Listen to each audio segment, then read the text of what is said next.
What's up, guys, and welcome back to Must Have Wheels.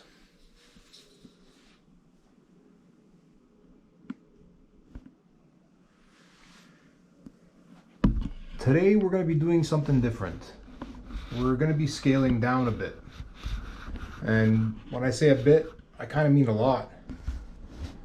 So you guys are probably used to seeing me playing with anything from 8th scale to 5th scale stuff.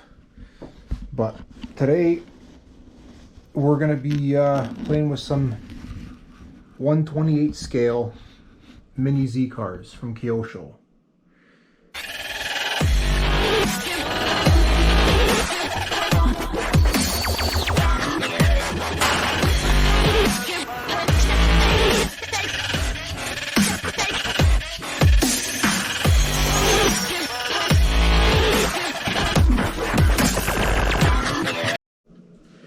So over here we have the all-wheel drive, comes ready to run, MA020 chassis. And this comes ready to run as a drift car. It does come with the hard plastic drift tires. It's obviously the Challenger Hellcat Red Eye edition.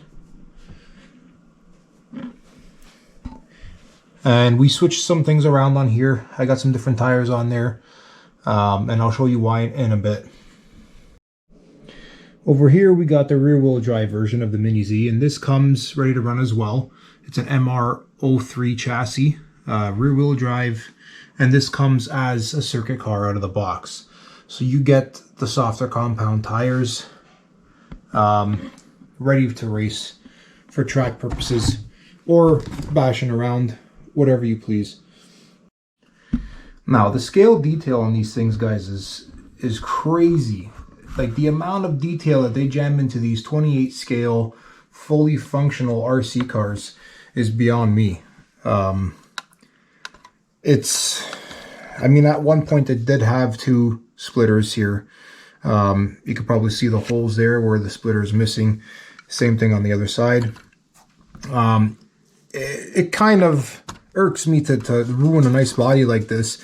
I know a lot of people with these Mini Zs, they like to keep these on the shelf and display them. But that's not why I bought it. I actually do want to use it for what it's meant to be used for. And if it costs me a body, I mean, so be it. At least I'm getting my money's worth. These things are fun as hell. And I'll run you through what we've been doing with these things so far. So this is the Mercedes-AMG GT3, the Bilstein edition. The way you're looking at it from the outside is box stock. I didn't touch anything on the outside, stock wheels and everything. Over here we got the all-wheel drive version. Same thing goes for this one. Super scale, a lot of detail. They even paint the tip of the lip yellow, like you would find the stock Challengers out of the factory with that lip protector, which I thought was pretty cool. Got the nice matte black on the hood, roof, and trunk, as well as a spoiler.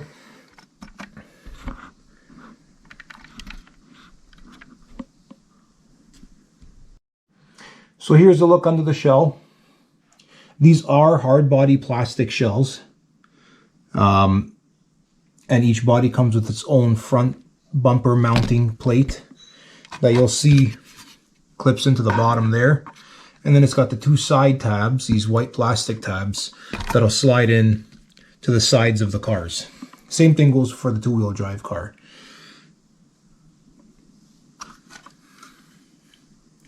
Now, when I first started looking into these guys, a couple of my buddies that I go crawling with were getting me into these. And I mean, before that, I always thought that they were like toy grade RC cars that just looked nice. And I was so wrong. For those of you who don't know much about Mini Zs, I don't know much about them either. I'm still learning as I go. I'm learning a little bit more every day, every time I'm on the track. These are not toys, guys. This is as professional as it can get in terms of racing. Everything is replaceable and upgradable. Like, there's so many different compounds of tires that I couldn't even begin to tell you. You can change pinions, spurs, diffs, shocks, springs, you name it, you can replace it. ESC, motor, everything. And I did not know that about these. I thought they were just nice little pretty things that you can keep on the shelf, and you can also run them if you want. But I was wrong, guys. So that being said, I'm going to skip to the fun part now. So without further ado, I'm going to actually get out of the Must Have Wheels garage, and we're going to go somewhere that you probably have never seen before. So this is my version of an RCP track for the Mini Zs.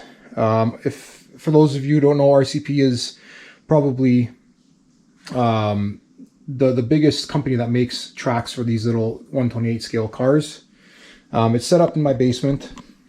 We don't use this space often, but I mean, we can still work around this track. I haven't really affected my living area at all. So I mean, it's pretty practical for me, considering nobody really comes down here but me.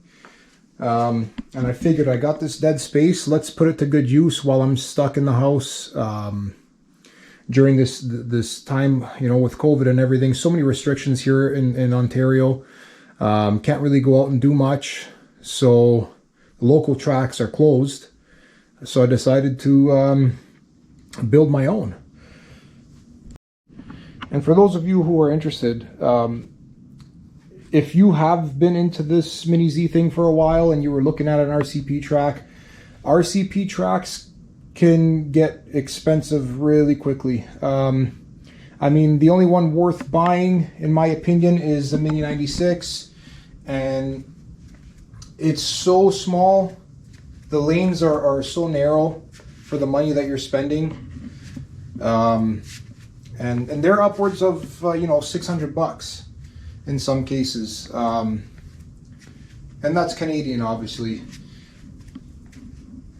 So I took a trip to Home Depot and I picked up these foam puzzle piece mats.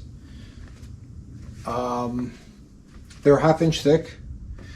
They are probably not as tight, and I'm talking about the joints right now, as the RCP tracks. So you could probably see a little difference in elevation there. Now, it's not a huge deal, but if you are coming around this turn sideways and it catches that, the back end will hop around. It's not a big deal. You can massage them out and just push them down into each other, and they kind of smoothen out, but they always end up coming back. Again, it's not a huge deal. It's not a deal breaker. For the money that you're going to save, I'm really not going to complain. The track surface, as smooth as it is, it's actually pretty grippy. I was very surprised. I thought I was going to have to use some super sticky tires, but it actually works very well. This is just 1 inch PVC pipe. It's meant for electrical conduit. So I just got all the joints and about a bunch of straight pieces, 10-foot length. And then over here I built a bridge, and it's for the start and finish line, of course, but I also built it for this mount over here where I put my phone. And I'll go through the app in a bit, but there is a lap tracker. It's called Lap Tracks, that uses the camera and different color bodies to pick up who crossed the line, and it actually reads out in real time your lap times and records them all, which is pretty cool. So guys, if you're interested in doing something like this, the grand total for everything here, with the mats and all the PVC piping, here is just something that I did temporarily. These are little foam balls that I bought from the dollar store. I chopped them in half and just cord them out and zip tied them to the PVC. So when you clip that, it doesn't really damage the car too much. And these Velcro straps, I just kind of put them through the puzzle piece there just to hold this in place. It's not the best design. Again, guys, this is not RCP quality track, but if you're not concerned about, you know, having the best of the best and you just want something that works, this is the next best thing. So all in all, this costed me $250. The dimensions of the track are 9 by 18. Plenty of room here. The lanes are 24 inches wide. These are 2 foot squares. Each puzzle piece is 2 feet square. So we got 24-inch wide lanes. The straight, I gave it an extra foot because I had the room and I figured we're probably going to need it. So it's been working very well for us. We'll get some running footage for you guys coming up. Alright guys, so I just swapped out these hard plastic drift tires with these nice soft rubber ones. These actually came off of the AMG. These are the stock tires off of my AMG. So nothing crazy. They're a pretty hard compound, but there's so many little tips and tricks that you can do with these to help the car go around the track faster. So I was waiting for tires to come in for the AMG, but in the meantime I needed a way to soften the tire up. So I would just hit it with like 220 grit sandpaper, and that shaved literally almost 2 seconds off of a lap time. So it's cool to see progress, changing very small parts in these things, and seeing numbers change around the laps. The beauty of this, guys, is parts are so cheap. Like, unless you start going into like the really nitty-gritty stuff, like you can get different rear ends with ball diffs instead of gear diffs, and that's, you know, probably upwards of around 60 or 70 bucks. If you start getting into electronics, they do get pricey. But for something like this, for a home track, if you're racing with your buddies, you guys can run a box stock class and, you know, just leave it up to tires and minor stuff. It's relatively inexpensive. Like, these tires are like 8 or 9 bucks a pair. So it's definitely not going to hurt the wallet, and it's still so much fun. It's probably as much fun as, you know, the 10 scale or 8 scale racing. It's just much smaller. So I'm going to give this a go around the track. I got the Lap Tracks app running on my phone. I've already calibrated it. I set it up for 10 laps. I'm probably going to smash every turn because I'm still trying to get used to this car with these tires on it. So I'll start this up. Countdown started. 10 seconds. Alright guys, I'm going to give this thing 10 laps with the timing system on, just so you guys can hear it and understand kind of how it works. Don't hate on me for hitting every corner. I'm just trying to get used to this car.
I'm thinking of having some tire trouble here.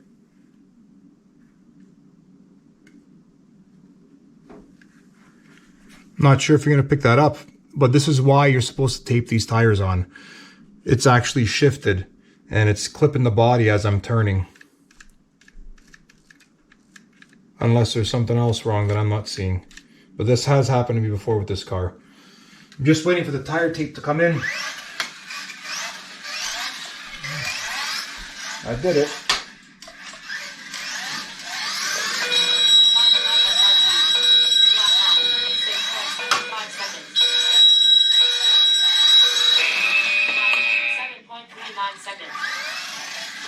Summary.